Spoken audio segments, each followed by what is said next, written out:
더불어민주당 양이원영 의원이 노인비하 논란을 일으킨 김은경 혁신위원장의 발언에 대해 맞는 얘기라며 지금 투표하는 많은 이들은 그 미래에 살아있지도 않을 사람들이라고 말해 논란을 가중시키고 있습니다.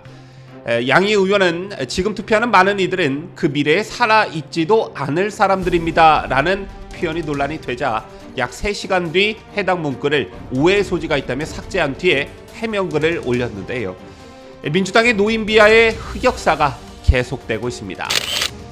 거액의 가상자산 보유 논란으로 국회 윤리심사 자문위원회로부터 의원직 제명 권고를 받은 김남국 의원이 더불어민주당 소속 국회의원들에게 친전을 보내 자문위의 권고가 부당하다고 호소한 것으로 전해졌습니다. 자문이 곱씹어도 이해하기 어렵다는 어떤 억울함을 호소한 것인데요. 20%대까지 추락한 민주당의 지지율이 다음 주엔 10%대까지 내려가지 않을까 예상해 봅니다. 화천대유 대주주 김만배 씨의 정관계 로비 의혹 대상인 이른바 50억 클럽 의혹과 관련해 검찰이 박영수 전 특별검사에 대한 구속영장을 재청구한 가운데 박 전 특검 딸 박모 씨가 조사 과정에서 김 씨로부터 받은 11억 원 대여금에 대해 아버지와 이야기를 나눴다는 취지로 진술한 것으로 파악됐습니다. 또한 박 전 특검의 최측근인 양재식 변호사도 조사 과정에서 혐의를 부인하면서도 만약 돈을 받았다면 박 전 특검이 받았을 것이란 취지로 일부 책임을 박 전 특검에게 돌리는 듯한 태도를 보인 것으로 알려졌습니다. 관련 소식 잠시 후 상세히 전해드립니다.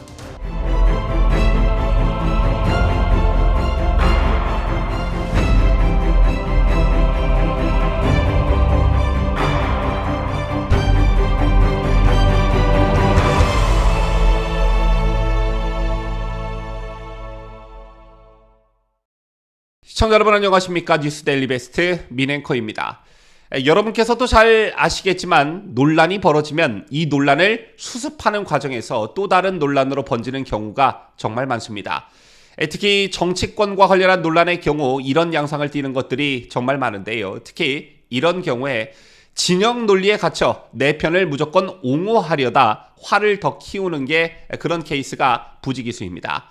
자, 오늘도 이런 일이 벌어졌는데요. 어제도 보도해 드렸습니다만 더불어민주당 김은경 혁신위원장이 남은 기대 수명에 따라 청년과 노인의 투표권 경중을 달리하는 게 합리적이라는 취지의 말을 해 논란을 일으켰었지요. 누가 봐도 반헌법적인 노인비하 발언이라고 할 수 있는데 이 같은 김은경의 말을 동조하고 나선 사람이 있었으니 바로 문제적 인물 더불어민주당 양이원영 의원이었습니다. 김은경 위원장의 말이 뭐가 틀리냐, 맞는 말이다 이렇게 동조하는 것을 넘어 한술 더 떴는데 지금 투표하는 많은 이들은 그 미래에 살아있지도 않을 사람들이라고 말했습니다. 도대체 머릿속에 뭐가 처박혀 있길래 이런 말들을 서슴지 않고 있는 것인지 그 머릿속이 궁금해지는데요. 양희 의원은 이날 자신의 페이스북에 논란이 됐던 김 위원장 발언을 소개하면서 지금 어떤 정치인에게 투표하느냐가 미래를 결정한다. 하지만 지금 투표하는 많은 이들은 그 미래에 살아있지도 않을 사람들이라고 했습니다. 그러면서 미래에 더 오래 살아있을 청년과 아이들이 그들의 미래를 결정할 수 있어야 라고 적었는데요. 이런 SNS 글이 논란이 되지 않을 수가 없었겠지요. 논란이 일자 양희 의원은 오해의 소지가 있었다며 글 일부를 삭제한 뒤에 해명글을 올렸습니다. 양희 의원은 지금 투표하는 많은 이들이 미래에 살아있지 않을 거라는 표현은 나이 많은 이들을 비하하는 것이 아니라 청년층의 정치 참여의 필요성과 함께 저 자신을 생각하며 장년층과 노인층의 정치 참여 책임에 대해 쓴 글이라고 썼습니다. 어디 양이원영이 자신의 발언과 행동으로 국민들의 눈살을 찌푸린 게 한두 번이겠냐마는 이것이야말로 생각 없는 어떤 미친 발언이지요. 김은경과 양이원영 이 두 사람의 논리를 그대로 차용하자면 즉 남은 기대 수명에 따라 청년과 노인의 투표권 경중을 달리할 거라면 세금도 역시 남은 기대 수명에 따라 청년들은 많이 내고 노인들은 적게 내면 되는 것입니다. 왜? 양이원영 말대로라면 지금 투표하는 많은 이들, 즉 어르신들이 미래에 살아있지도 않을 사람들이기 때문이지요. 반대로 젊은이들은 남은 기대 수명이 길기 때문에 더 오래 살 것이기 때문에 세금을 어르신들보다 더 많이 내야 한다는 논리로 귀결됩니다. 즉 말 같지도 않은 말로 세대 간 갈등을 부추기면서 논란을 일으키고 있는 것인데요.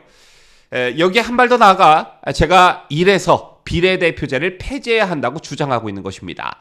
양이원영 이 사람 21대 국회에서 환경운동가 출신으로 비례대표로 국회에 입성했었지요. 이 사람이 얼마나 많은 논란을 일으켰는지 저보다 여러분께서 더 잘 기억하고 계실 겁니다. 또한 60세 이상은 투표하지 말고 집에서 쉬라고 한 정동영, 50대에 접어들게 되면 사람들이 멍청해진다고 한 유시민, 노인들이 오지 못하게 엘리베이터를 모두 없애버리자고 한 김용민, 그리고 오늘날 김은경에 이어 양이원영까지 도대체 무슨 생각들을 가지고 정치질을 하고 있는 것인지 더불어민주당 니네들은 절대 늙지 않고 나이 드신 부모님도 없는 것인지 정말 한심하기 그지없습니다.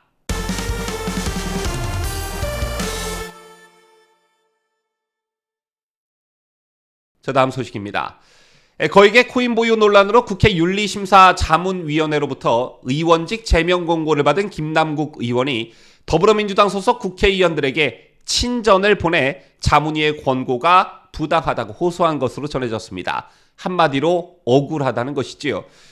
먼저 김남국이 뭐가 그렇게 억울한지 같은 당이었던 민주당 의원들에게 뭐라고 썼는지 한번 보도록 하겠습니다. 김남국은 자문위가 제명 권고의 근거로 불성실한 소명 등을 꼽은 것에 강하게 반발했습니다. 김남국은 아무리 곱씹어도 이해하기 어렵다며 회의에 출석해 소명하는 것을 포함해 5차례의 소명 과정을 거쳤고 수백 쪽에 달하는 소명서를 내는 등 성실한 자세로 임했다고 주장했습니다.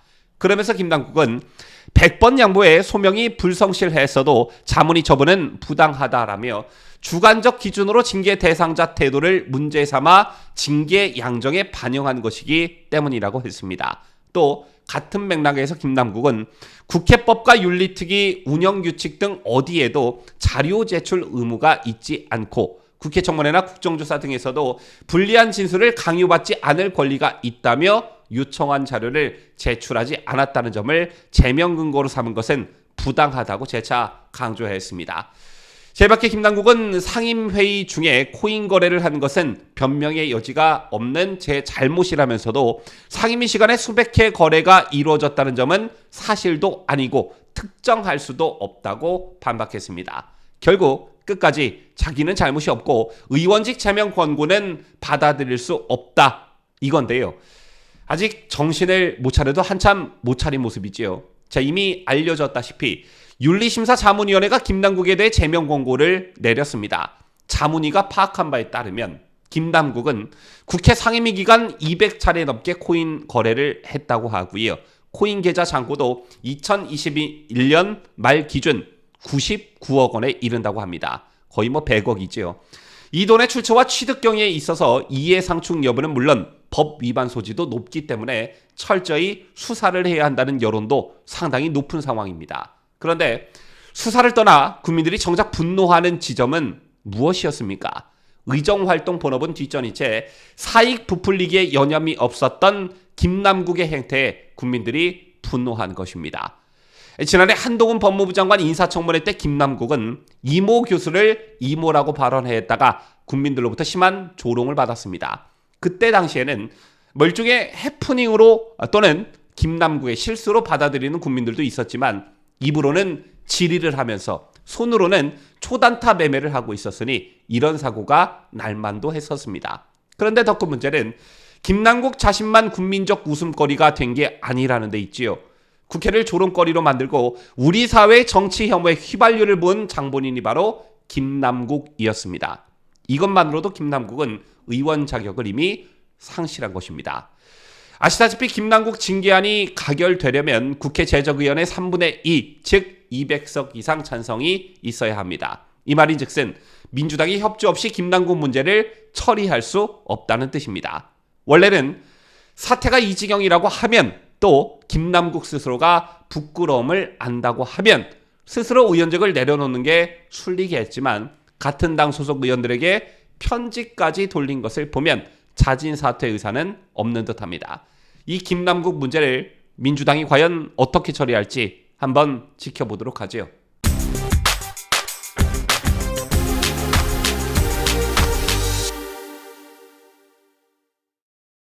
마지막 소식입니다. 최근 이화영과 관련한 논란이 정치권에 큰 이슈가 되고 있지요. 이재명을 철옹성처럼 지켜왔던 이화영의 입장 변화가 이재명은 물론 더불어민주당을 초긴장 상태로 몰아넣고 있는 게 핵심입니다. 이런 맥락에서 박영수 특검을 초긴장 상태로 몰아넣고 있는 인물이 있었으니 그 인물은 다름 아닌 박영수의 딸과 최측근 양재식 변호사였습니다. 화천대유 대주주 김만배 씨의 정관계 로비 의혹 대상인 이른바 50억 클럽의 의혹과 관련해 검찰이 박영수 전 특별검사에 대한 구속영장을 재청구한 가운데 박 전 특검 딸 박모 씨가 조사 과정에서 김만배로부터 받은 11억 원 대여금에 대해 아버지와 이야기를 나눴다는 취지로 진술한 것으로 파악됐습니다. 이재명 경기지사에게 대북 송금을 보고했다는 이화영의 진술과 어떻게 보면 비슷하게 보여지기도 하는데요. 또 박영수를 곤란하게 하는 건 비단 딸뿐만이 아니었습니다. 박 전 특검의 최측근인 양재식 변호사도 조사 과정에서 혐의를 부인하면서도 만약에 돈을 받았다면 박 전 특검이 받았을 것이란 취지로 일부 책임을 박 전 특검에게 돌리는 듯한 태도를 보인 것으로 알려졌습니다. 따라서 박영수가 코너에 몰리게 됐다 이렇게 봐도 무방할 듯한데요. 이미 알려진 대로 박영수의 딸 박 씨는 김만배로부터 대여금 명목으로 11억 원을 받았습니다. 이걸 놓고 과연 딸이 받았겠느냐, 일반 직원에 불과했던 박 씨에게 11억 원을 빌려준다는 게 말이 되느냐, 이런 의문이 생길 수밖에 없었고, 이에 검찰은 아버지인 박영수와 연관성을 부각시키면서 딸 박 씨를 청탁금지법 공범으로 판단했습니다. 딸 박 씨는 지난달 검찰 조사에서 생활비 등을 위해 김만배 씨에게 단기 대여금 11억 원을 받았는데 대여금을 두고 아버지인 박 전 특검과 이야기를 나눴다라는 취지로 진술한 것으로 알려졌습니다.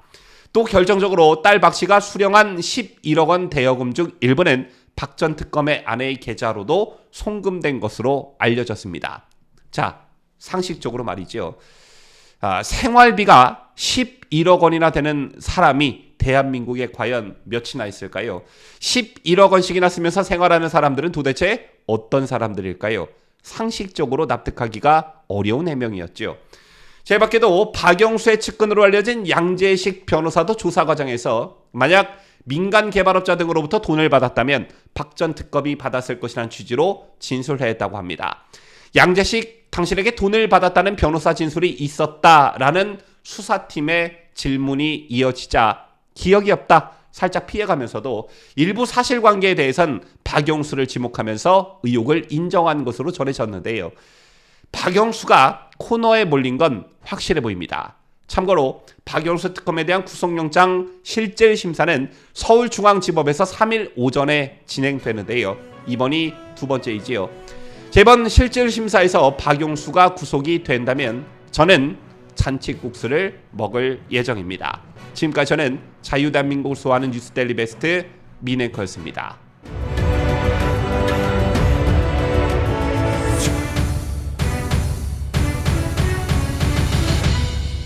함께해요. 뉴스데일리 베스트.